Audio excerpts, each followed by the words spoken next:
नमस्कार। जनपक्ष में आपका स्वागत है। मैं हूं प्रियदर्शन। दोस्तों, क्या हमारे देश में आस्था के नाम पे किया जाने वाला पाखंड लगातार बड़ा होता जा रहा है? क्या ये बहुत आक्रामक किस्म की सांप्रदायिकता है, बहुसंख्यकवाद है, जो इस देश की पूरी सांस्कृतिक चेतना में किसी जहर की तरह प्रवेश कर रहा है? ये कुछ तीखे लगते सवाल हैं, लेकिन लगातार जिस तरह की खबरें आती हैं उनको देखते हुए लगता है कि ऐसे सवाल पूछे जाने चाहिए। बीते दिनों बनारस में 14 मुस्लिम युवकों को गिरफ्तार कर लिया गया। उनका कसूर क्या था? वो असल में इफ्तार करने एक बोट पर गंगा नदी में गए। गंगा नदी में उन्होंने बोट पर इफ्तार किया। सोचा होगा कि एक अच्छी शाम उनकी गुजरेगी। उनको लगा होगा कि वो एक जश्न मना रहे हैं, जो ठीक बात है। उन्होंने बिरयानी खाई, उन्होंने उसके फोटो खींचे, जो आम रिवाज है, उसके वीडियो बनाए और उनको सोशल मीडिया पे अपलोड कर दिया।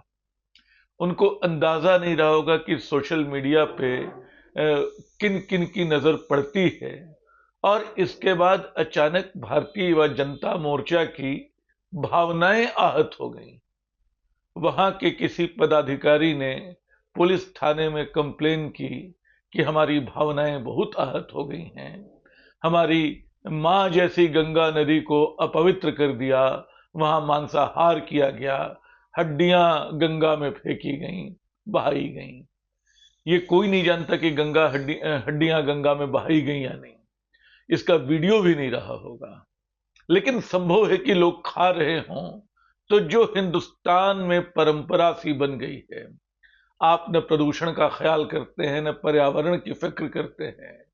आप अपना कचरा जहां जगह हो वहां गिरा देते हैं। इसका वास्ता आपकी धार्मिक नहीं, आपकी सामाजिक उजड्डता से है। तो संभव ऐसा कुछ हुआ हो। मैं इस बात की तस्दीक नहीं कर सकता कि ऐसा नहीं हुआ होगा, लेकिन ये हुआ भी हो तो क्या गंगा जैसी पवित्र कहलाने वाली नदी इतनी हड्डियों भर से अपवित्र हो जाएगी?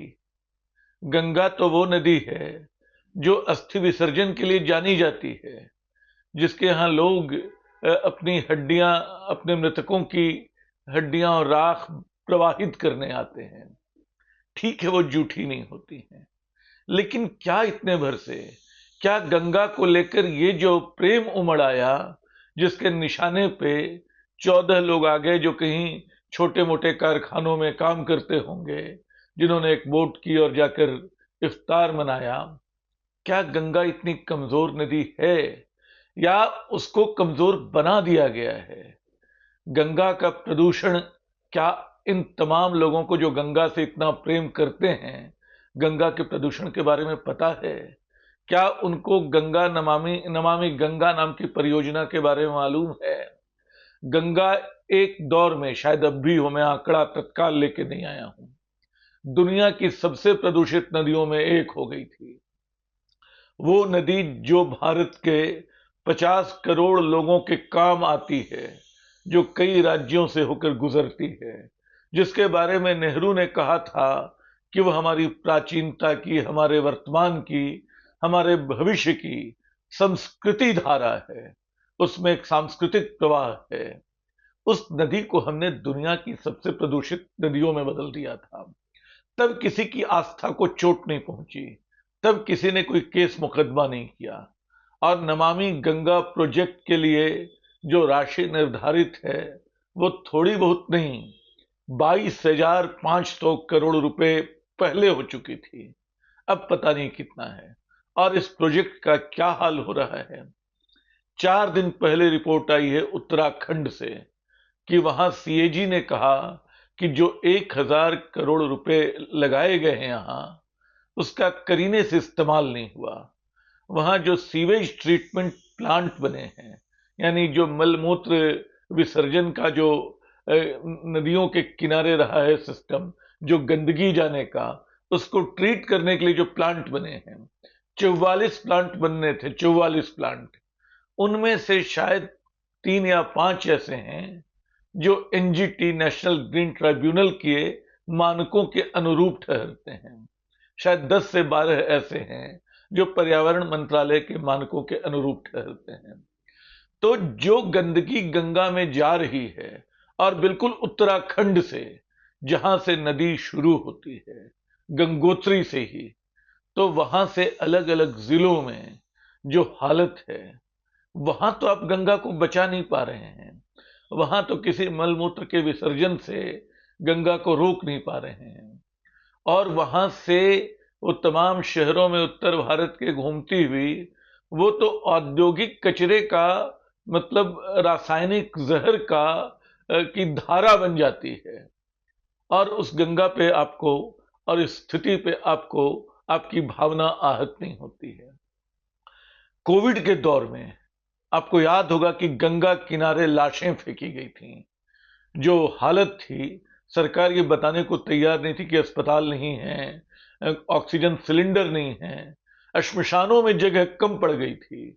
और हालत ये थी कि जो कंप्लेन कर रहा था उसको देशद्रोही बताया जा रहा था।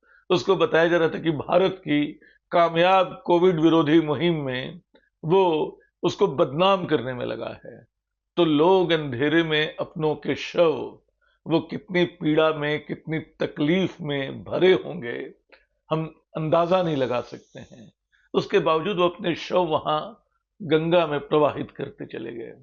भास्कर ने, जो उसकी सबसे चमकदार रिपोर्टिंग्स का हिस्सा है, मैं मानता हूं, एक बहुत लंबी तस्वीर पहले पेज पे छापी थी, जहां अलग अलग शहरों में गंगा किनारे फेंके गए शवों की पहचान हो रही थी। तब भी किसी की भावना आहत नहीं हुई। भावनाएं कब आहत होती हैं? जब कोई पारुल खक्कर नाम आप भूल गए होंगे, गुजरात की एक कवित्री का था, जिसने गंगा का ये हाल देखकर दुखी होकर एक कविता लिखी थी, शव वाहिनी गंगा।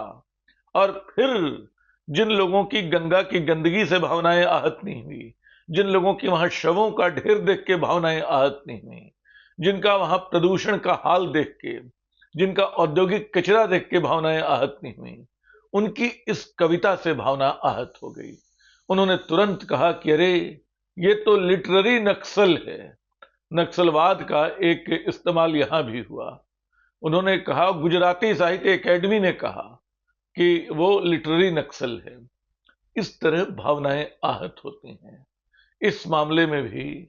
और अक्सर आप देखिए, जैसे लग रहा है पिछले कुछ वर्षों में हमने एक मिलिशिया खड़ा कर लिया है, एक ऐसी जन सेना जिसका काम इस बात की निगरानी रखना है कि कौन क्या खा रहा है, ट्रेनों में कोई बीफ तो नहीं खा रहा है, कहीं सड़क पे इफ्तार तो नहीं हो रहा है, कहीं कोई नमाज के लिए बैठा हुआ तो नहीं है, कहीं कोई मजार या मस्जिद तो नहीं है जो अवैध जमीन पे बनी है।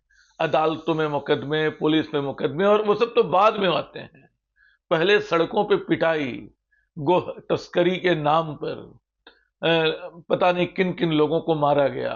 वो नाम याद करने बैठूं तो एक अलग उसके लिए वीडियो बनाना पड़ेगा। तो आप हिंदुस्तान को जैसे बर्बाद करने में लगे हैं।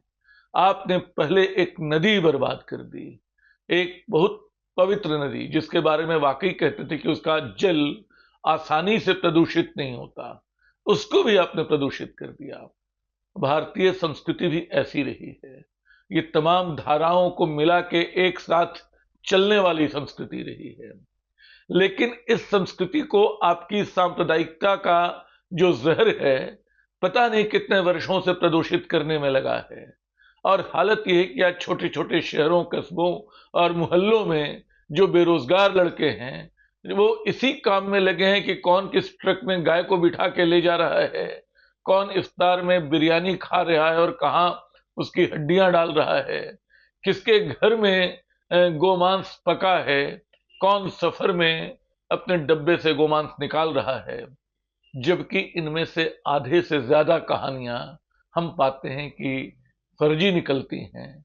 और इन सबके साथ साथ जो अदालतों की उपेक्षा है, अवमानना है, सुप्रीम कोर्ट की आस्थाएं भी इधर बहुत आहत हुई हैं।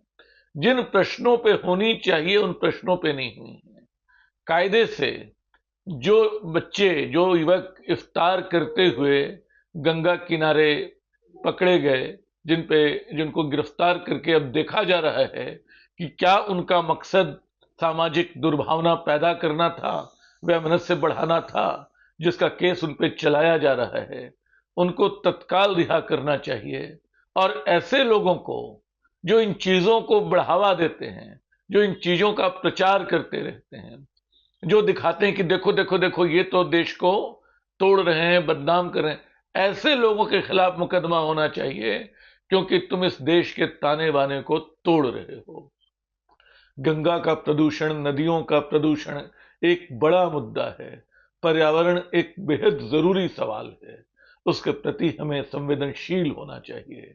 लेकिन हम अपने तमाम जरूरी सवालों को ऐसी घनघोर सांप्रदायिक नजर से देखेंगे, ऐसे आक्रामक बहुसंख्यकवाद से देखेंगे, तो सबसे पहले अपनी भारतीयता को, अपनी सांस्कृतिक धारा को प्रदूषित कर रहे होंगे, जो इन दिनों हो रहा है।